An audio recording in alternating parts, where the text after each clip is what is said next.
NBC12 News at 11 starts now.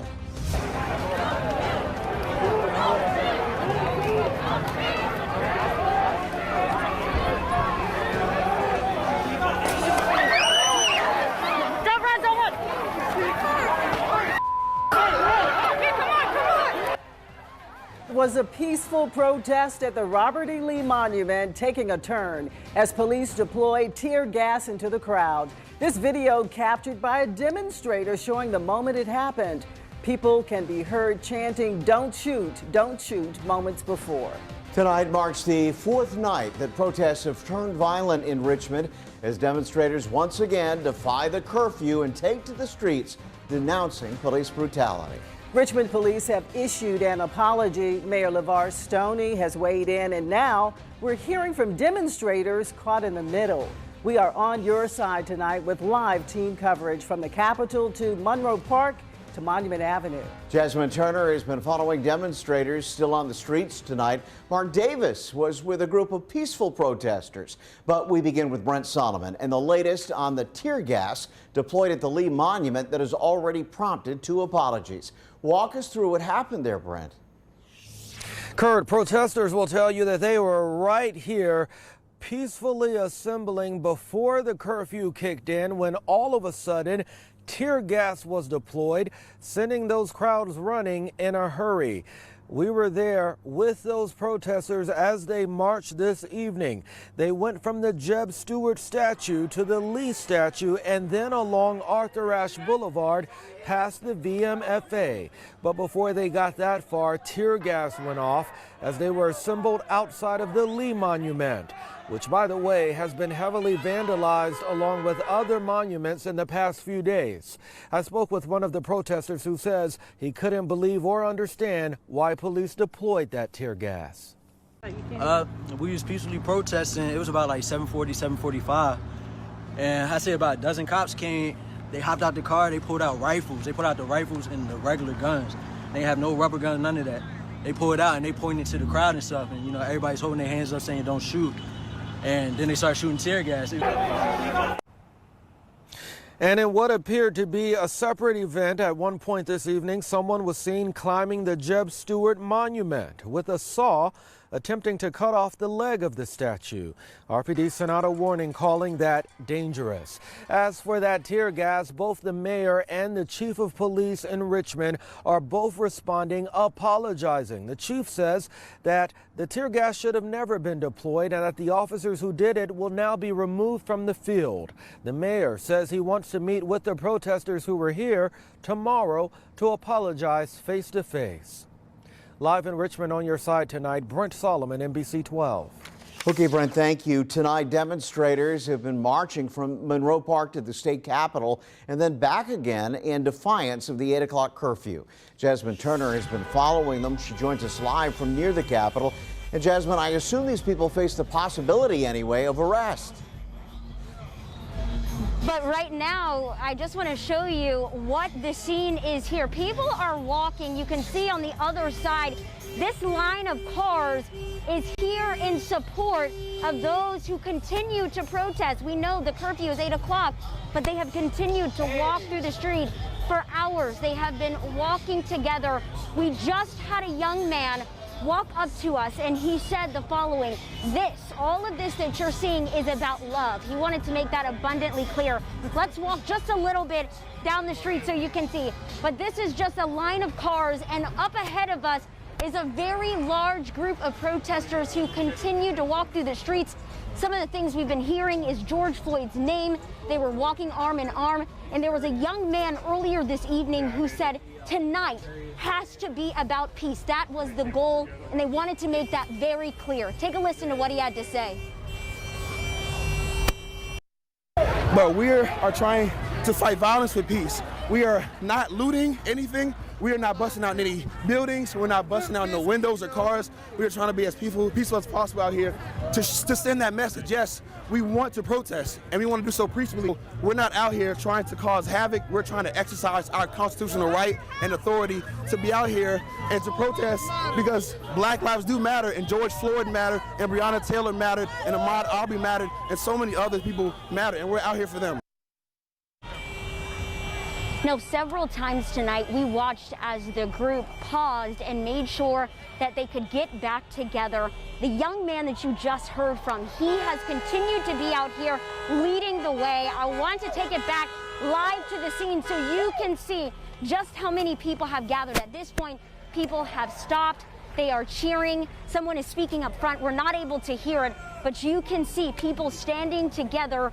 It is now 11:04. They continue to protest and to march together. For now, we're live and on your side in Richmond. Jasmine Turner, NBC12. All right, and that's how you get your point across. Thanks a lot, Jasmine. It's been an evening full of loud, emotional, and sometimes angry demonstrations and protests.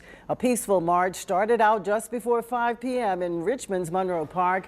Mark Davis was there as hundreds gathered before taking their message to the streets. Mark is joining us live now. How did this all start?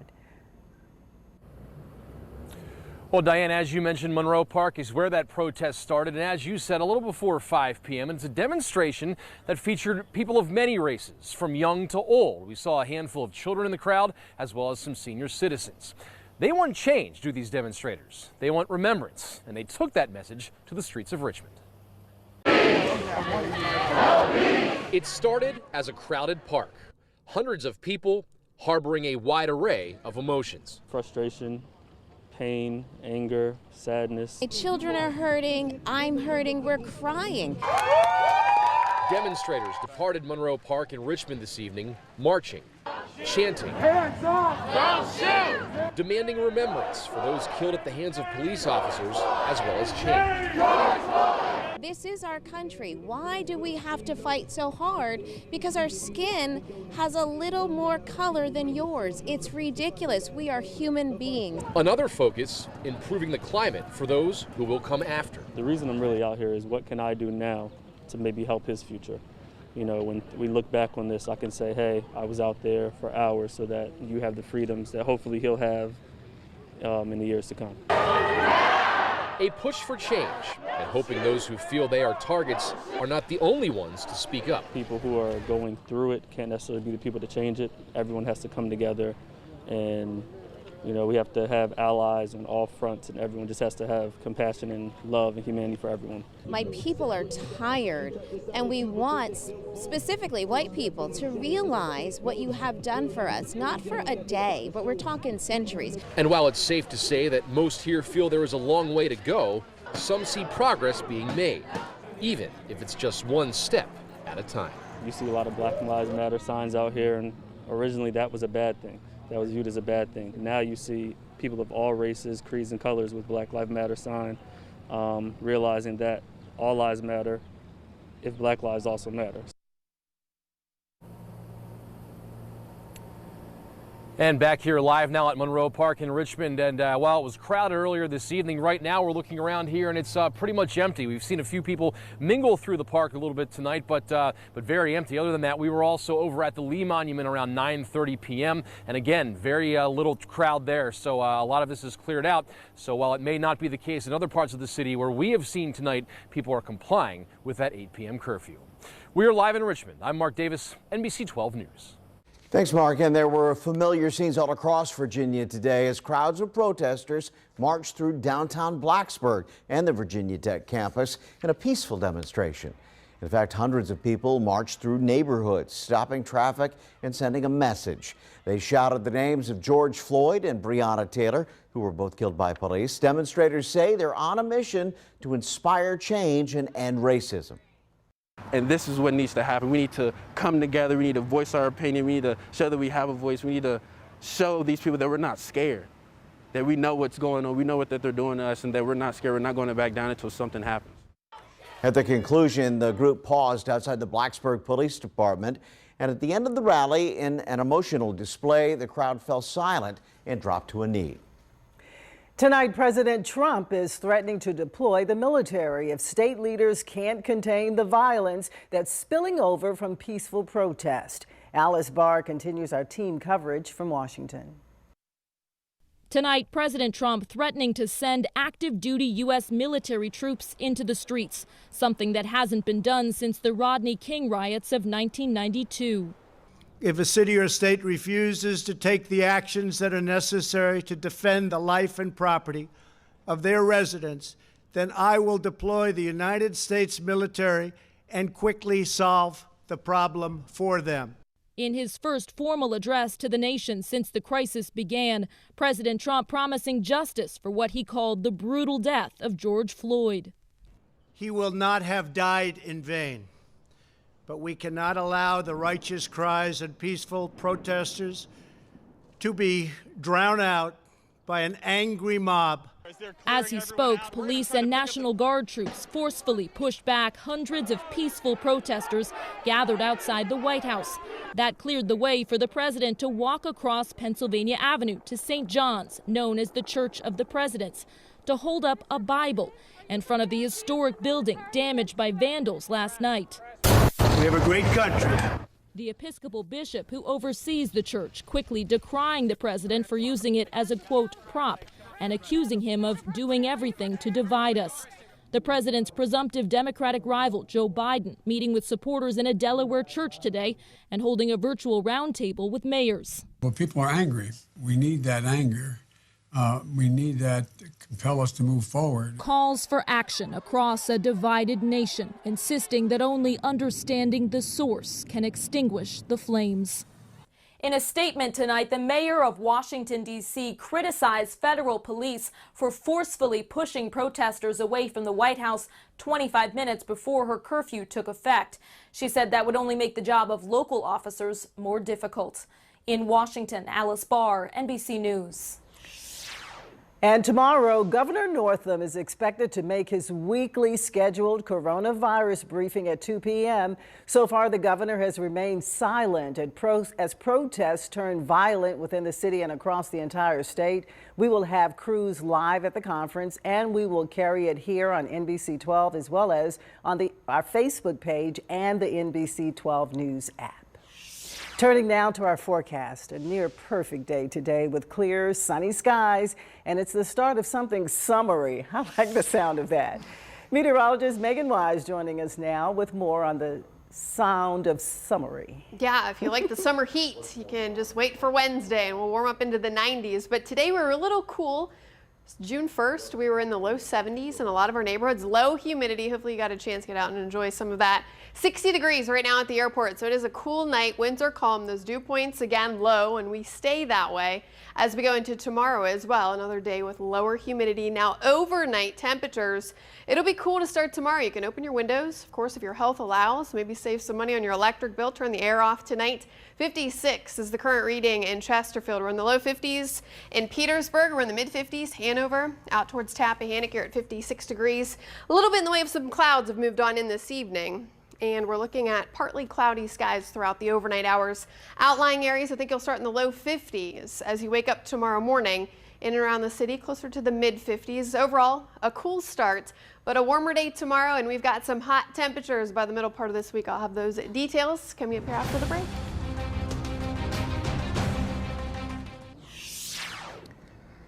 We continue to follow local breaking news from downtown Richmond, where protesters continue to defy the curfew and in large number are still marching on the streets tonight, but they're doing so at this point anyway, peacefully. Jasmine Turner joining us live from downtown Richmond with an update. Jasmine.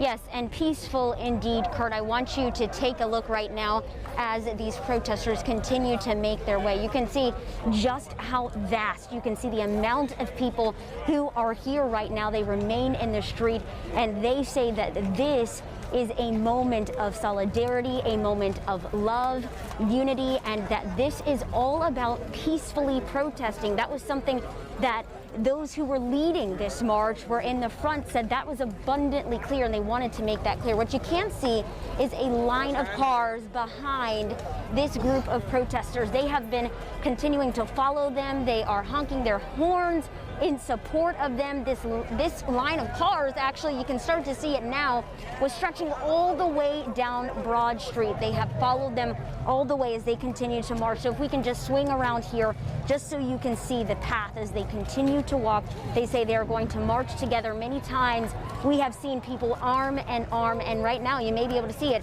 hand in hand, walking through the streets of the city of Richmond. We will continue to follow this as this march continues. We'll continue to bring you the latest. I know it's getting a little bit past when the news at 11 is, but you can continue to follow us on social media for the latest. On your side and live in Richmond, Jasmine Turner, NBC12. Okay, be careful, Jasmine. Thank you. President Trump says he is cracking down on looting and violent protesters nationwide. As a new ruling has been made in George Floyd's death, homicide. Daryl Forges is on the ground in Minneapolis with the latest. George Floyd's death officially ruled a homicide by the Hennepin County Medical Examiner. The report stating Floyd died from experiencing a cardiopulmonary arrest while being restrained by law enforcement officers. This as results from the Floyd family's privately commissioned autopsy are released. He appears to be dead before the EMT people get there. Now President Trump has beefed up military presence at the White House as protesters spill into the streets across America. I am dispatching thousands and thousands of heavily armed soldiers, military personnel, and law enforcement officers to stop the rioting, looting, vandalism, assaults, and the wanton destruction of property. The president urging governors to become dominant and deploy the National Guard to handle protesters. Hours after lashing out at them in a conference call over their handling of the protests across the country. If a city or state refuses to take the actions that are necessary to defend the life and property of their residents, then I will deploy the United States military and quickly solve the problem for them. Michigan's governor blasted the president's comments on that call as disturbing. It was galling because we are at a point in time where people need hope and unity and a strategy to pull people together and to save lives. In Minneapolis, Minnesota, I'm Daryl Forges. Turning now to our coverage on coronavirus in Virginia. The state saw nearly 800 new cases overnight, bringing the total number since the beginning of March to over 45,000. Another 17 Virginians lost their lives, bringing the death toll to almost 1,400. And when it comes to testing, more than 322,000 PCR tests have been administered. And the good news here, the ever important percent positivity number continues to fall. Late last week, it was around 14%. It now sits at just 11.8%. Accurate, reliable, breaking weather specialists. This is NBC12 First Alert Weather. Starting our weather headlines with a cool start tomorrow morning. We'll wake up with temperatures low to mid 50s, so refreshing right when you walk out the door. A little bit warmer though. You'll notice in the afternoon will be closer to average, low 80s still though. Lower levels of humidity before the heat really kicks on Wednesday and Thursday. It'll feel like summer, staying mainly dry though until the end of the week. Thursday and Friday will be our best shot at some showers and storms in the forecast. Temperatures already in the 50s in a lot of our neighborhoods. 52 in Petersburg, 56 Chesterfield up towards Hanover, Tappahannock, Essex County are in the mid 50s. Seeing some clouds the last several hours moving into the area, but it's been mainly quiet. And we've been watching the tropics all evening long. We have Tropical Depression 3 now on the map. Your latest update has winds at 30 miles per hour, moving to the west at a 7-mile-per-hour jog, and it's going to stay meandering around the next several days, slowly strengthening towards the middle part of the week, and then it'll make a track towards the north into the Gulf of Mexico, it looks like by Saturday. But next named storm will be this one. It looks like Cristobal is next on the list, so something we'll keep an eye on as we go through the next several days. Around here though, quiet conditions tomorrow morning, a cool start, low to mid 50s. Commutes, if you're headed to work or wherever you may be going in the morning, will be close to 60 degrees by 8 o'clock. No impacts weather-wise, just that cool start. And as we go through the day tomorrow, you'll notice more in the way of some clouds as we go throughout the day. But despite that, mainly dry conditions, not that picture perfect day that we saw earlier today. Lots of blue sky. Does look like more clouds move in throughout the afternoon tomorrow, but a warmer day again. Looks like we'll top out in the low 80s, closer to average, about 83 degrees.